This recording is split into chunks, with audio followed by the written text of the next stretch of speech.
Jane Stanley, 2022 Woman of Steel. Welcome to the program. How are you?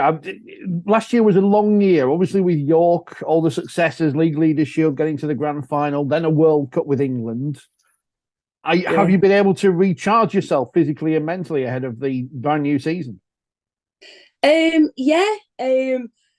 Probably didn't have as much time off as Lindsay Anfield wanted me to have. I think the girls were already in pre-season when we come back from the World Cup, so I was going to the gym with them, just obviously wanting to spend time with the girls. And then within, I think it was 3 days, I was like, right, I want to join the WhatsApp groups and everything now and crack on. Like, and she was like, no, you need time off. So yeah, I just enjoy being around the girls and training. So I didn't have as much time off as I probably should have, but yeah, mentally I feel great.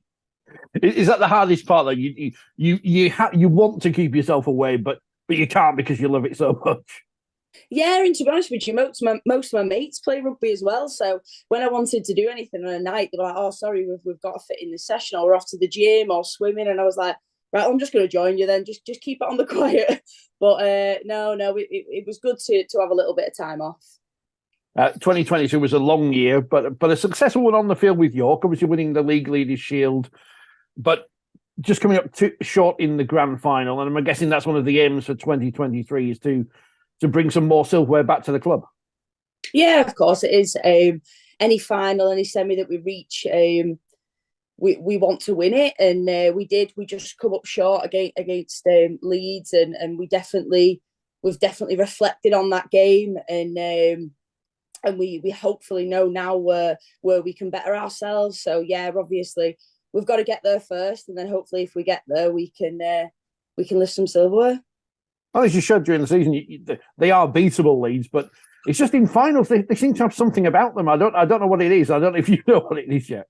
Yeah, I think they've just got great game management. That's what it is. Courtney Hill was massive for them in the fact that she could lead from the front and she could control the every single aspect from yardage to good ball. She was in control. So yeah, I think that'll be a massive loss for them. But yeah, they always seem to come up trumps in finals. You brought in some new players in the off season as well at York, a team evolving, obviously a change of name as well, and obviously hopes high for 2023. Yeah, as I say, we're under no illusion that we want to win everything. There's no pressure on our shoulders in the fact that it's all internal. It's how we want to perform. It's we want to win. So yeah, hopefully we can see that in 2023. You are the reigning Woman of Steel. I was at the awards when you picked it up, and I mentioned that it looked going to be a nightmare to keep free of fingerprints and stuff. Yeah. Which is a stupid question to have started with, but as I've started mentioning it now, has it been a pain to keep clean? Just about, yeah. Yeah, just about. I signed a disclaimer, so I can't say much, but yeah, it's good. It's in one of the trophy cabinets, so yeah, it's still there. When it was announced or when you found out, has it been able to? It's a daft question again, but has it sunk in that you were awarded that trophy as the best player in the competition last year? Do you see yourself as the best player in the competition last year? Obviously it's a massive accolade, and I was really grateful to receive it. And no, it hasn't really sunk in. I'm a big believer in you can only get better, and as much as obviously winning that last year was absolutely massive, and especially with the talent that we've got in the pool now of the Women's Super League. But yeah, it's definitely not. I definitely not hit my peak, and I don't want 2022 to be the year that Tara Stanley won Woman of Steel, and that was it. So yeah, just hopefully moving. I just want to be a really big fundamental part of York, and hopefully lift some silverware. And then, as I say, the success individually comes off the back of that. It is one of those things, isn't it? As you say, it's individual success, but only can happen with the team around you. You can't win an award like that without the team playing well around you. No, and I've watched a lot of the games back in the off season and then reflected on my performances, and with last year our forwards were absolutely massive for us. I played on the back of a lot of the work that they done, and I still think there's areas of my game where I can, to be honest with you, there's massive areas of my game that I can improve, and it's only through my knowledge of being fullback and working with the players around me. So I've worked a lot on that in the off season with Lindsay, and we're getting now into the parts where we've got a friendly coming up against Warrington, and hopefully we can put the things that we've been put into paper in play. So no player has ever retained the Woman of Steel trophy. So you're hoping that obviously with that improvement, there could be a chance of doing that this year. Oh, well, anyone who plays in the league has a chance of winning it. But yeah, I think, as you say, no one's retained it. But again, it's not really, as much as it is a massive accolade, it's not really up there in what I want to win this year. My main focus is obviously lifting silverware with York, because as much as me winning that award, reflecting on last season, I still thought about that final more than I did about winning the accolade. So yeah, as I say, hopefully we just lift some silverware, and any individual accolades off the back of that would be massive. How has this is the other typical question at this time of year? How's pre-season been going? It's tough, but do you know what? It's this pre-season has been different to any pre-season that I've been in previously. And at the ripe old age of 29, I've been part of a lot of pre-seasons, but we've brought in some new S&C coaches, and a lot of the time in pre-season you just do a lot of running, and you just run and you run and you run, and this year we started to now bring in the phase of running into our pre-season, obviously only being 6 weeks away, but we haven't ran a lot, and I thought obviously that would, I'm on the phone to Lindsay and speaking to the S&C coach, and I'm like, we're not running, why is all this? And then actually you look at, like, we all wear our like watches or our GPS units, and the work that we're putting in is insane. So yeah, it's been different in the fact that it's not like we've been training for a marathon, but we've been lifting a lot of weights. The girls are working really hard. A lot of the conditioning drills are within games, so it's working under fatigue and stuff like that. So game related wise, our pre-season has been massive for us. And you've been to Poland, I am told. How did that go? Yeah, do you know what? It was really good. It was very busy. Some of the girls went on Thursday and stayed till Monday, but due to work, I went on the Friday. So we arrived there at about 10 o'clock Friday night, and I don't feel like I slept since. We were up early in the morning to go to the university and train, and then we were in the gym, and yeah, it was great just to spend time with the girls. Like, we really, we don't put on a front in the fact that we really, really do get on with each other. So yeah, just spending time with the girls, getting to know the new players, was great. But we had a great time. Yeah. How is fitting in? Well, I guess it's nothing new to you, but fitting in work, fitting in having life outside rugby. How does everything fit together for Tara Jane Stanley?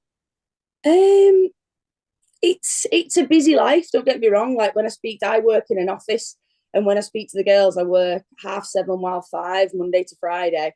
And then I shoot straight off to training Monday, Wednesday, Friday, to train until 9 o'clock at night sometimes. And then on the Tuesdays and Thursdays, we've got either like yoga, or we fit in an extra session, just off-feet con. So every single day you're doing something. But fortunately for us, our pre-season, we've had the weekends off, which has been massive, because family time and stuff like that, we can fit around it. So they do really try and cater for us to, obviously, we're not full-time athletes.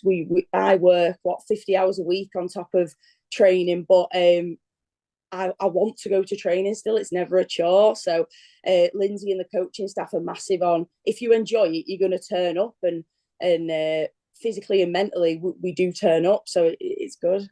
As we've covered on the podcast with other players, there's some money coming into women's rugby league, but no one's getting rich at the minute. But is that a help? Obviously, it's not as if you can give up a real life to become a professional rugby player, but is a little bit of cash a nice little incentive to have? Yeah, of course it is. Like, it all helps. Like, don't get me wrong, but for me, it's just the ball started moving for the future, and that's what I'm all about. Like, as much as we are getting a little bit of money now, and obviously it'll help, because any money does help, but for me, it's just we've pushed we've pushed the ball from it being stationary. The ball's moving, and hopefully it'll just go upwards and onwards from here. It's this strange thing where women's sport has to justify where the money comes from more than, say, Premier League football's obviously got loads of money coming in, but no one questions how much money is spent on players. But if York spent more money on the women than the men, then suddenly people would be asking questions. But at least the ball's now moving, and it does feel at York that you're part of one big happy family there. Yeah, we train alongside the lads sometimes, and we're in and out of the gym with them, and they're just a great set of lads, and it's just no one walks around with any egos. Everyone's really great. Like it is like a family. And I spoke to Danny Kirkman from York, and he's like, "Oh, Tara, you going on holiday this year?" It's just normal chit chat. Do you know what I mean? Like, and it's just great to be a part of. Like Clint's obviously driving from the forefront. And it's just a great atmosphere to be in. As I say, when you're in and around York St John where we train, you just want to be there. Like it isn't a chore to be there, and I think having that great environment really does make you want to perform, because you see the bigger picture. You see where they're looking at in the future, and you just want to be a part of it. And whether it's double headers or standalone matches, we were at the World Cup a lot for the matches at York, and that is it's a great stadium to watch from. It must be a great stadium to play at as well. Yeah, well, the first time I played there, I was in a cast shirt, and I remember coming off the field, and my knees were like Tom Johnson's after he's just played at Wakey. They were absolutely ripped to shreds. And I remember getting on the phone to Lindsay being like, "What's with that pitch?" And she was like, calm down, it's growing.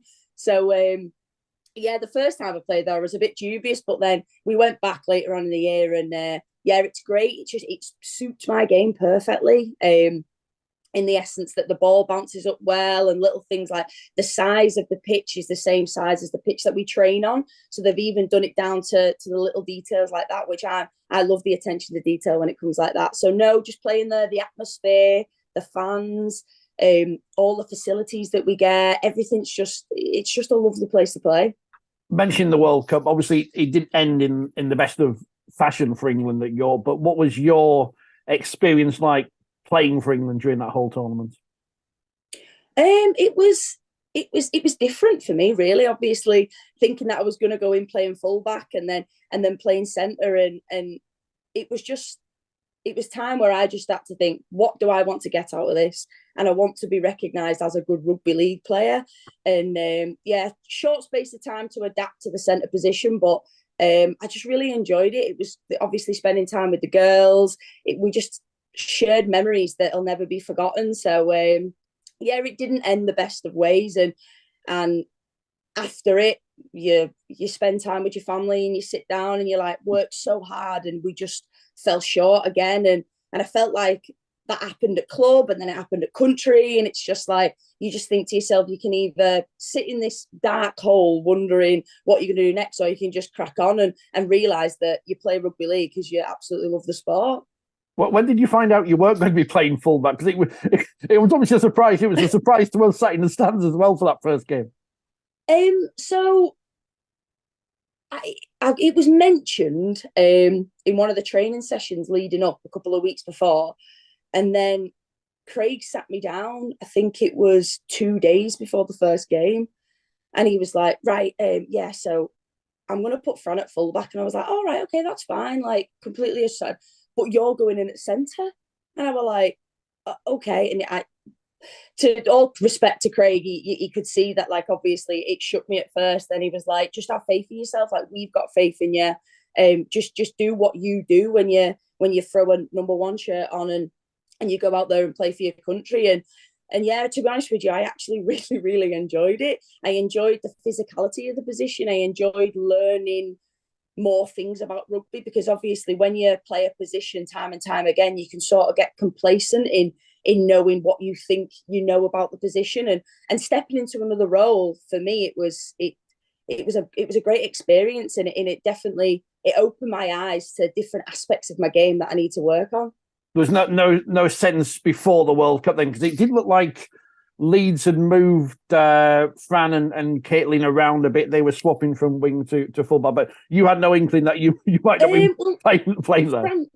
Well, Fran played a bit of fullback, but then do you know when you sort of do drills and when things happen, I was still going in at fullback. So it were mentioned a few times, but it was a shock when I found out. It was a shock. I'm not gonna lie, and I've told the coaching staff that it was a shock. But I looked around and I seen some of the girls that had been playing centre, and I thought to myself, at least I'm on the field. Like there was girls there that have trained in the centre position, and as much as I was moved from fullback to centre, some people were moved from centre onto the bench, and you've just got to take your positives. And at the end of the day, I was walking out in an England shirt playing for my country in a World Cup, and I just thought to myself, why wallow in the negatives when you can embrace this opportunity to play in a new position? And yeah, as I say, I really enjoyed it. Did you ask Amy Hardcastle for any advice? She's quite good at centre, I understand. Yeah, I had a little conversation with Amy, yeah, and she just said, you do you, T. Like, there's no point in you trying to be like anyone else, because that night I'd actually gone and I typed into YouTube the best rugby league centres, and like hitting lines, and I was trying to sort of morph myself in 48 hours into this perfect centre, and really I just needed to just be me in that position. And watching the games back, a lot of people said, oh, she's still a fullback playing in centre. Well, I was a fullback playing at centre. Like, there's no hiding that. I look back now and some of the choices I made, I was like, oh, T, what are you doing? But at the end of the day, I just embraced the opportunity, and I really enjoyed the experience. Have you been bugging Lindsay, asking to play in different positions this year? Anywhere on the pitch you fancy playing other than fullback? She actually rang me after the World Cup and she said, if you dare say to me that you want to play centre now, she went, there's not a chance. I was like, no, I'm not quite there yet. But she looked back at the performances with me, and we reviewed it, and we looked at different aspects of my game that are sort of hidden when you play at fullback. So a lot of the contact and a lot of my tackling techniques that I can use. And yeah, as I say, it was just a great experience, and hopefully it's added more tools to the toolbox. It was a surreal afternoon at Headingley against Brazil, for the fact that I don't think anyone expected ever to see Brazil playing a World Cup, let alone a Women's World Cup. But what was that experience like? Because there was a lot of kids there on that Tuesday afternoon, which was great to see, and they all seemed to enjoy the afternoon, and autographs and selfies and with players afterwards. It was a great atmosphere and a great building experience for the England women's team. Yeah, it was great. And do you know what? I don't feel like I'll ever feel like I did when I first walked out to start my kicking, when we walked out as kickers and catchers, and just that feeling of just excitement and looking around and just taking it in. And I remember just looking around and thinking, enjoy this moment, because it isn't going to happen again. And it was phenomenal. Yeah, and it was great to see all the kids out there. And after the first game, I remember someone interviewing me and me welling up in the fact that one of the parents came up to me and was like, thank you so much. Like, you don't realize how much of a role model you girls are to my daughter. And yeah, I just, even now it makes me feel like a little bit, because you don't realize what impact you have, because you just play rugby because you love playing rugby. And then you look around and you're like, actually, there's a bigger picture here, and we're doing something a lot more than what we think we are, which was great. Does that add a bit of pressure to you? The fact that you are, whether you like it or not, you are role models now. Whatever you do on the pitch and off the pitch, you kind of not judged for it, but you're going to be influencing, well, perhaps influencing the stars of the future. I don't really think about it, in all honesty. Like, I always say to the girls, like at York, like, if you question what you're doing, you probably shouldn't do it. That's my motto. If you question it, then you probably shouldn't do it. And that's what Lindsay and other coaches I've had in the past have taught me. And to be honest with you, I just think, just enjoy playing your rugby, know what you need to do to get better, and then you'll be a good role model, because there's nothing better than seeing someone enjoying themselves. And as a little girl, if I was seeing my role model enjoying themselves playing rugby and working really hard, then that's what I'd want to be like. So yeah, I just enjoy playing rugby and just go from there, really. And the World Cup, it was great as a spectator. Obviously, didn't end great with the semi-final against New Zealand. But how good are they, and how good, or how do we close the gap on them? I know it's going to be difficult because they've obviously got the NRLW, which is quite an impressive competition. But how do we close the gap on those down under? I'm a big believer in it comes from grassroots. Obviously, we've got the performance unit, and we've obviously got the next World Cup in France coming up, and on the field, as much as I respect them as players and athletes, and as you say, the NRLW is phenomenal. The small attention to details when you actually watch the game back, they do the little things better. It isn't like we're a million miles away. They do. Stu has had a conversation with the England team recently, and he's just gone through a bit of video footage, and he said, like, it's really small things that make a big difference, and we're just going to work on that. And I think that if we work on that, then we may shock people in France. It's interesting because recently heard from Tom Coyd, the England wheelchair coach. You mentioned that just little things like the quality of their chairs was the difference between them and France, and how quickly they could move. I don't know what equipment you can get that makes you closer to the Australia, but it's just those little things that we need to work on. They are human. You can confirm they are human. Yeah, they are human, and you say like little things like what Tom Coyd mentioned. With us, it's little things like first contact and holding down for a couple of seconds more. Like, it literally is the finer things in the game that will make a huge impact. And as you say, they are human.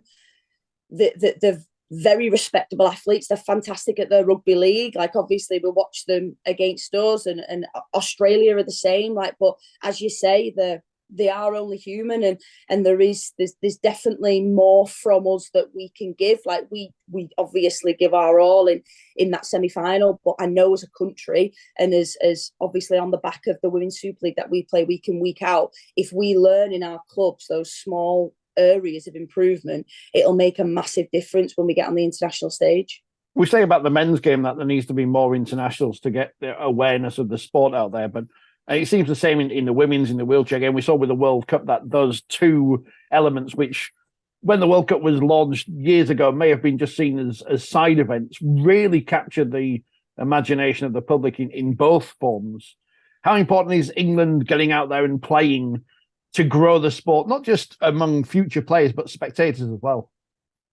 Yeah, because with the women's team especially, you tend to have the World Cup, and then you might have one game the next year, and then a couple of games the year after that, and I think it's just about publicising and exposing the game, and obviously there's great athletes like Amy, Jodie, Emily that have come off the back of the World Cup, and obviously we've got the double header with the men in April. So yeah, I think it's just about performance-wise, it's good for us to play together. It's good for Stu and the other coaching staff to see us. So they've obviously told us what the future plans are leading up, and yeah, we're in good hands.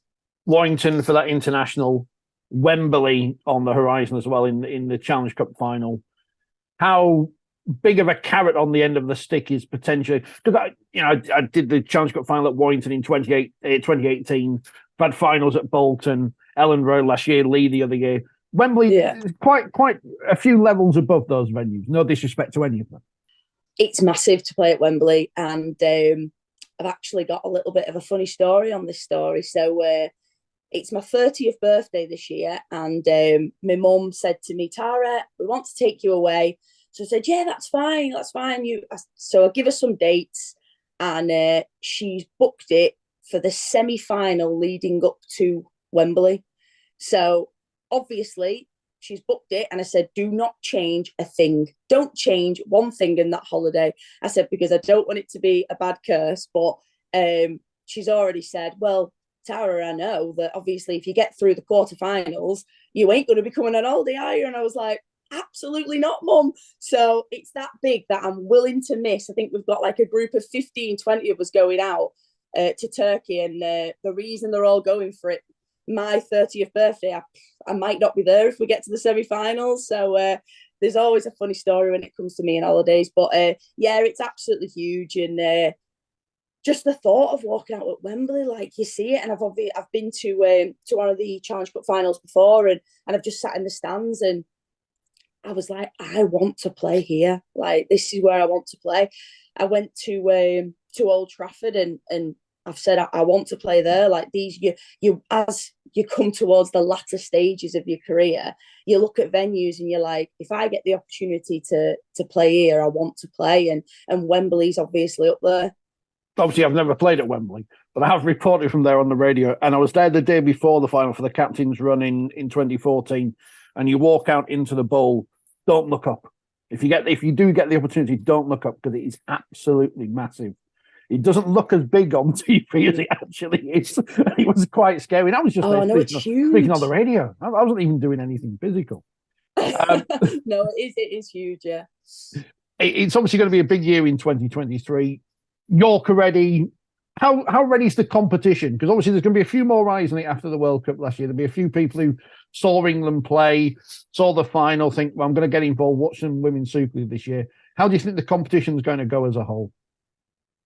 I think it's going to go really well. I think it's going to improve from last year. I think with some of the signings that other clubs have made, and the movements within the clubs have helped, and we've obviously signed a few more players, and I just think it's just growing. I just think no one's going to be disappointed when they watch a Women's Super League game, and I'm all about advertising our sport in the best way possible, and all the girls and the coaching on it, everybody, you look at Warrington, you look at Wigan, Saints, Leeds, you look at every single club, and they're just working really hard, and they're just obviously wanting to improve our brand of sport, and yeah, I can't wait. In all honesty, I just can't wait for the first game.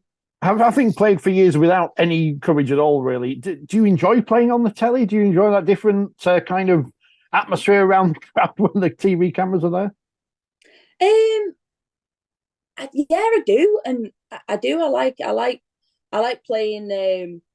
I like playing and it being recorded. So obviously you can watch it straight after, which is obviously massive, because as soon as I finish a game, I get home and we have it on telly. I'm like, right, what's going on here? What's going on here? And sometimes I get phone calls. I'm like, just turn the TV off. Like, that's one of the main things is for us as athletes playing in the Super League. We can watch the games back really quickly. But no, it's obviously huge, and the coverage of the game. We just want the exposure out there of our sport and women's rugby league. And yeah, I just think it's going to help in growing the sport. So you're just one of these rugby league tragics who just never stops thinking about the sport or watching the sport or anything about it. Any way you can improve. Yeah, that's pretty much it. Like, it is like rugby follows short after saying Tara. So in work, I'll be like, oh, Tara, yeah, the one who plays rugby. Yeah, and it's just how it is. Like, I just really, really enjoy the sport. I just think there's so much that you can get better on, that it's sort of, I'd say I'm sort of obsessed with getting better as a player and helping my team get better. And yeah, it's I'm finding that a lot of the girls in the team now are like that, and a lot of girls in England are like that. Obviously Jodie Cunningham being the rugby league expert that she is, she absolutely loves it. Anything I say, she's like, yeah, but Tara. So yeah, it's just again, it's just real enjoyment of the sport. Yeah, it's always a surprise when I don't see her on the telly. She seems to be everywhere. Mentioned the NRLW. Obviously, it's harder for, like yourself. You've got a full-time job. You can't just take off a few months to jet off down to Australia. But I guess there's some players in your squad who might get the opportunity, or some players in the competition who might get the opportunity. Would you want to do that? Would you want to play in Australia at all? I have had conversations, but in all honesty, where I am now is being at York Valkyrie and being within the club. I want to stay where I am. Obviously, the NRLW is massive, and I'm sitting here saying I want to improve my game. Then why don't I go over there with the best of the best to try and improve my game? But at this moment in time, as you say, with work commitments and whatnot, I'm enjoying where I am now, and I have a great support network around me, and that's really important for me as a player and as a person. But obviously, there is going to be some girls that are heading over to Australia, and that's massive. It's massive for the rugby league in England. Obviously, them coming back have played with the best, and we've now obviously got Georgia Hale coming over from the NRLW into our league. So yeah, it's good that we're mixing, and a lot of the girls are getting the opportunity too. And if it makes, for me, if it makes English women rugby players better, go and do it, because then they're going to pull on an England shirt and they're going to play in the international, and they're going to have experienced what other people might not have experienced, which is obviously huge when coming up against them. Obviously, we're taking up far too much of your time on an evening where you're not going training. Or are you going training after this? Are you doing yoga or whatever? Yoga. It's yoga tonight. Yeah, yoga night tonight. So don't worry, I'm sure I'll still find my zen. And without revealing what day we're recording this, will you then be back home and watching Salford versus Warrington or whatever the game is on telly tonight? Thursday nights, we absolutely love them, because you get to do yoga, you chill out, and then you can sit in front of the telly watching rugby league. Like, what more do you want on a Thursday night? Sarah Jane Stanley, it's been great to speak to you. Best of luck with York this year. Best of luck with retaining the Woman of Steel and everything else. And thanks for taking the time to speak to us. And good luck. I don't know how to end these things. No, thank you very much. Thank you for your time. 3 years into Zoom and I still don't know how to finish it.